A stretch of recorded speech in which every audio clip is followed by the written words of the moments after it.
स्वागत आहे तुम्हा सर्वांचं आईवर्समध्ये.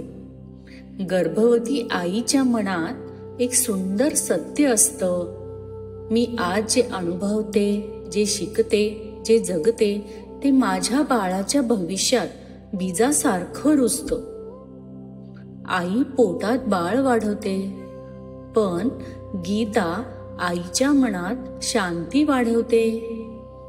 मन शांत असेल तर गर्भातील बाळाचं जगही शांत, सुरक्षित आणि स्थिर होतं. चला तर मग पाहूया संस्कृत श्लोक पठणाचे लाभ. संस्कृत श्लोकांचे उच्चार म्हणजे ब्रह्मांडातील सर्वात शुद्ध ध्वनी.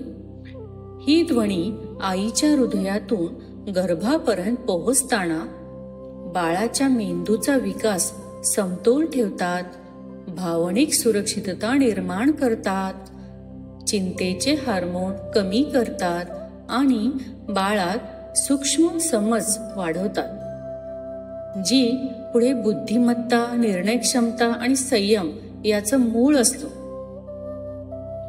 तर पाहूया आजचा श्लोक. अध्याय 3 श्लोक नंबर 3.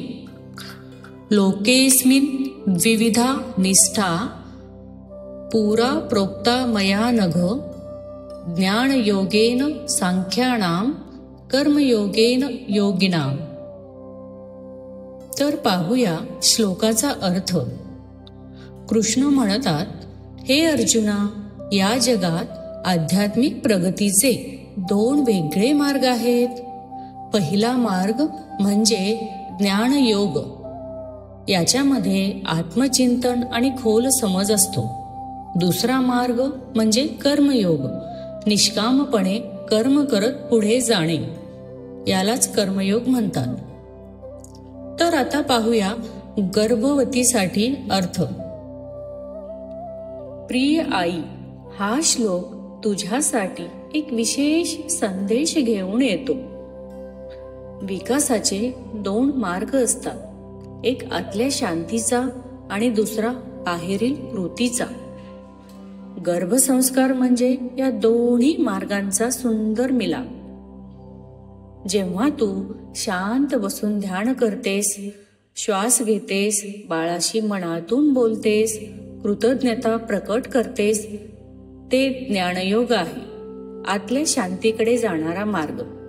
आणि जेव्हा तू चांगलं अन्न बनवतेस, चालतेस, स्वतःची काळजी घेतेस, प्रार्थना करतेस, ते कर्मयोग आहे, म्हणजेच कृतीतून प्रेम देण्याचा मार्ग.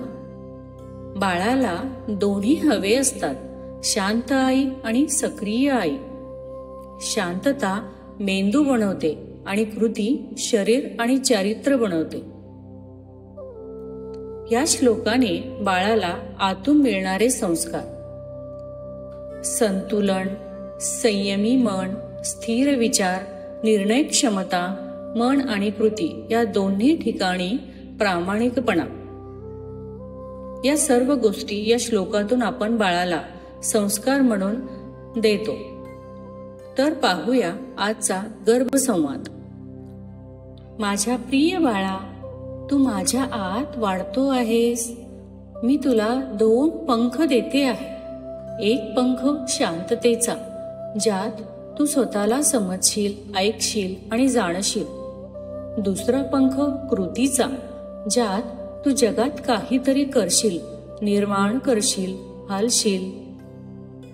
जेव्हा तू मोठा होशील, तुला हे दोन्ही मार्ग उपयोगी पडतील.